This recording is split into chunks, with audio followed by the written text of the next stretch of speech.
বন্ধুরা, welcome to my channel. এখন কথা বলবো আইপিএলের নিলাম নিয়ে। আইপিএল নিলামের দিন প্রকাশ্যে চলে এসছে, কোন দল কাদের রেখে দিচ্ছে তাই জানাবো। তো আইপিএল নিয়ে যত না আগ্রহ থাকে তার থেকেও বেশি আগ্রহ থাকে নিলাম নিয়ে। আগামী বছরের প্রতিযোগিতার জন্য নিলামের সম্ভাব্য দিন জানা গেল। কোন দল কাদের ধরে রাখতে চাইছে সেই তালিকা প্রকাশের দিনও জানা গেল।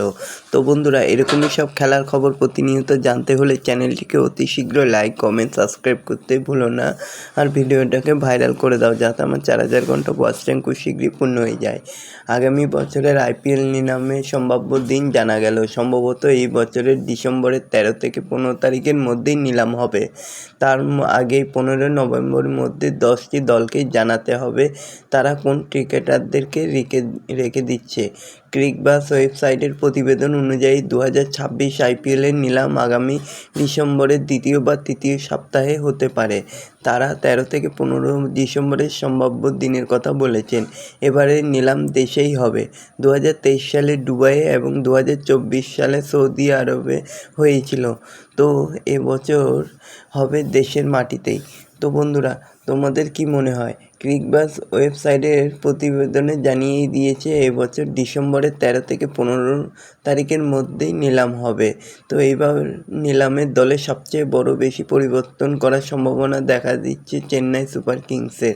তারা গত আইপিএলের পয়েন্ট তালিকায় সকলের নিচে শেষ করেছিল। তারা নিলামের আগে দীপক হুড্ডা, বিজয় শঙ্কর ও রাহুল ত্রিপাঠী ও স্যাম কারণ ও ডেভিড কনওয়েকে ছেড়ে দিতে পারে। এমনিতেই সিএসকে বাড়তি 9,75,00,000 টাকা নিয়ে এই নিলামে নামবে, কারণ রবিচন্দ্রন অশ্বিন আইপিএল থেকে অবসর নিয়েছেন। তাকে এই টাকাতেই কিনেছিল চেন্নাই। ভেঙ্কটেশ আয়ারকে নিয়ে কলকাতা নাইট রাইডার্স কী করে সেটাই দেখার। গত বছর বড় নিলামে কেকেআর ভেঙ্কটেশকে 23,75,00,000 টাকায় কিনেছিল, কিন্তু তিনি একেবারেই ভালো খেলতে পারেননি।